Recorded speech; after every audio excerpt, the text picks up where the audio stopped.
Hey yo yo yo, salut les turfeuses, salut les turfeurs, bienvenue pour un nouveau pronostic de Benoît Requin. Ok, place au pronostic du quintet du samedi 7 janvier, direction Paris-Vincennes pour le prix de Vic-sur-Serre. Trop attelé, 2850 mètres, 16 partants en réunion, une course 4, indice de confiance 2 sur 5. Cette vidéo, je la tourne avant l'arrivée du quintet de ce vendredi, je reviendrai dessus demain. Ok, c'est parti, on commence ce pronostic et on commence avec le numéro 1, Ulkan Sizou. Et on écoute l'entraîneur Nicolas Bazir. Pour sa première vraie course chez nous, Ulkan Sizou a eu un bon comportement le 1er janvier. Il s'est retrouvé un peu loin dans le parcours, mais a bien prolongé son effort. Il est peut-être un peu en dessous de nos Français au départ de ce quintet, mais il devrait bien courir. Les 2850 mètres ne seront pas un problème. Il peut prendre une place. Ah, il est bon, hein, cet Ulken Sizou, et il est ouvert ce quintet. Hein. C'est cette raison, enfin, la raison qu'il est ouvert, c'est qu'ils sont nombreux à pouvoir s'exprimer, euh, qui peuvent intégrer la bonne combinaison. Donc ce numéro 1, il en fait partie. Je ne l'ai pas retenu, j'en ai préféré d'autres, mais c'est loin d'être une impossibilité. Il est d'ailleurs à l'arrière de ma petite liste des possibles casseurs de tickets repérés, donc attention. Adlas Madrachosh, on passe au numéro 2, Devs définitif. Et on écoute Thomas Malgvist. Il ne faut pas le juger sur sa course du 1er janvier. Devs définitif n'est pas fautif, mais il s'est fait couper les jambes dans la montée. Il n'a pas été marqué par cette course, il trouve ici l'occasion de se racheter pleinement. Je l'envisageais aux premières places le 1er janvier. Ici, il a les moyens de disputer les premières places. Et on continue avec des chevaux qui peuvent vraiment casser pas mal de tickets et que j'ai pas retenu, comme ce numéro 2 qui me fait très peur. C'est un regret, c'est mon deuxième cheval de complément en cas de non partant. Vraiment, il est ouvert ce quintet, attention. النمرة جوج درتو في البلاصة ديال النون بارتون هو الثاني فيهم عندكم. On passe au numéro 3, Floriste, et on écoute Jim Oscarson. Floriste n'a pu se mettre en évidence la dernière fois lors de ses débuts en France et plus précisément à Vincennes. On va essayer à nouveau pour que cela se passe mieux en cette occasion. J'espère qu'elle va afficher des progrès. Ensuite, elle sera revue en compétition dans une semaine, le 14 janvier. Eh bien, ce numéro 3 non plus, je ne l'ai pas retenu, mais bon, lui, j'ai pas de regret, hein, je ne l'ai pas retenu. Ad numéro 3, Madrachosh. On passe au numéro 4, Obes, et on écoute Alexandre Abrivard. Ops, ou Obes, avait été arrêté et va donc effectuer une rentrée après plus de 4 mois d'absence. Même s'il y a longtemps qu'il a repris le travail, il risque de demander à souffler pour finir, d'autant qu'il restera ferré. Cette course va lui être profitable en vue d'un prochain objectif. Ce numéro 4, bon lui je l'ai carrément rayé. Ad numéro 4, Mabrichosh. On passe au numéro 5, Arina Dream, et on écoute Laurent Michel David. J'ai bien aimé sa plus récente prestation. Arina Dream est meilleure quand elle vient de derrière, surtout sur les longues distances. Ici, c'est un engagement similaire à la dernière fois, sauf la distance qui change. Elle est bien, gagner sera peut-être un peu dur, mais elle peut rentrer dans les 5 premiers avec un bon parcours. Eh bien, ce numéro 5, je ne l'ai pas retenu, mais c'est le chef, le capitaine de ma petite liste des possibles casseurs de tickets repérés. Attention à ce 5. Ad numéro 5, ما درتوش لاني عندك يقدر يغرس تيكيات. On passe au numéro 6, Hold Up du Dijon, et on écoute Thierry Raffegeot. Hold Up du Dijon n'était pas sur sa distance de prédilection et s'est retrouvé loin fin décembre, mais a eu un bon comportement. Il a bien encaissé ses efforts, il va se présenter sur un parcours à son entière convenance, il a bien travaillé en vue de cette course, il est capable d'aller de l'avant, il est dur, je crains les basières en priorité, mais il a un très bon rôle à tenir. Bien moi ce numéro 6, il me plaît bien, je l'ai gardé celui-là, enfin, je l'ai gardé en 5ème position. Numéro 6, Darcho Hamas. On passe au numéro 7, Azur Derpet. On écoute Jacques Bruno.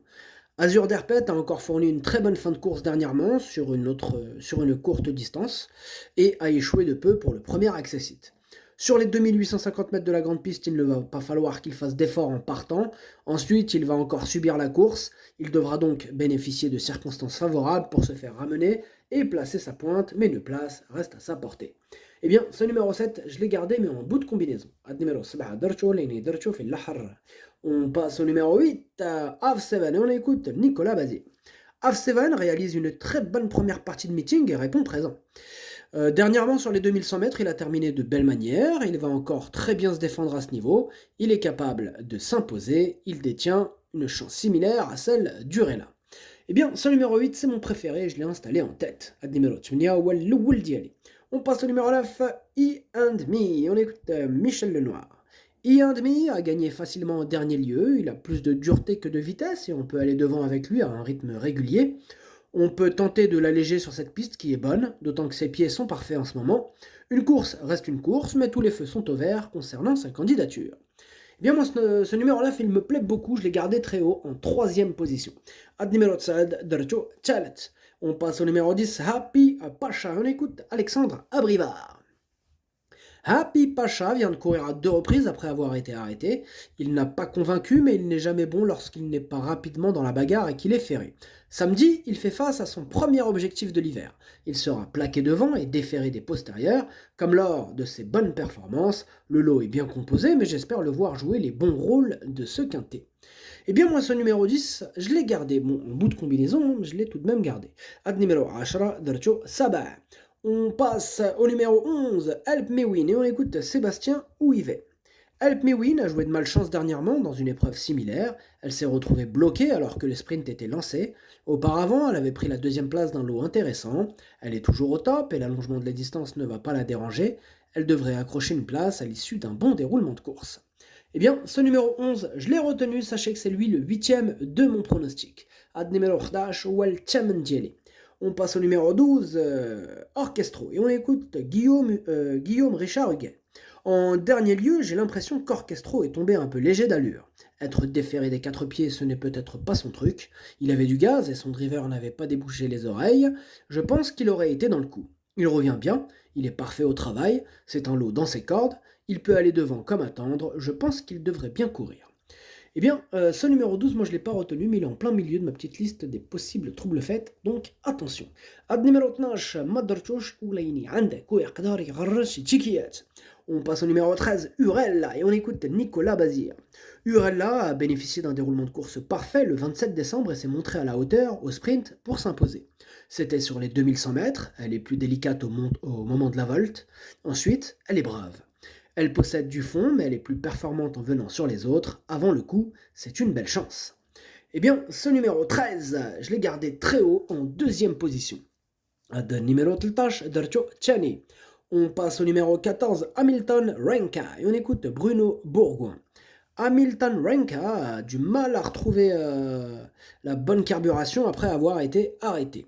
À l'entraînement, il me donne pourtant entière satisfaction. Il n'avait pas de bons engagements ces derniers temps. Il devait s'élancer en seconde ligne ou rendre la distance. Cette fois, il fait face à son plus bel engagement de l'hiver et j'en attends une réhabilitation. Moi, ce numéro 14, je ne l'ai pas retenu. Ad numéro 14, Madrchouch. On passe au numéro 15, Hidalgo de Noé, et on écoute Stéphane Provost.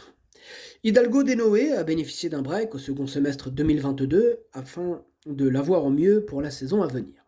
Il n'était vraiment pas affûté pour sa rentrée. Depuis, je n'ai pas de bonne course et on a préparé à la maison et en extérieur cet engagement. C'est un objectif, il me paraît très bien, il a des références, j'envisage le Grand National du Trot 2023, ici il a un premier rôle à jouer. Eh bien, ce numéro 15, c'est mon gros regret et c'est mon cheval de complément en cas de non partant. Ad numéro 15, درتو في البلاصة ديال les non partants والأول فيهم عندكو. On termine avec le numéro 16, First Blood, et on écoute Nicolas Bazir. First Blood s'est montré un peu décevant depuis sa belle prestation dans le championnat européen des 5 ans en octobre. Il a un peu de caractère, il ne faut pas qu'il se tende, sans quoi il respire mal et n'est pas aussi performant. L'engagement est idéal, au plafond des gains, il descend un peu de catégorie et est capable de se racheter. Eh bien, ce numéro 16, moi je l'ai gardé en 4e position, il me plaît bien.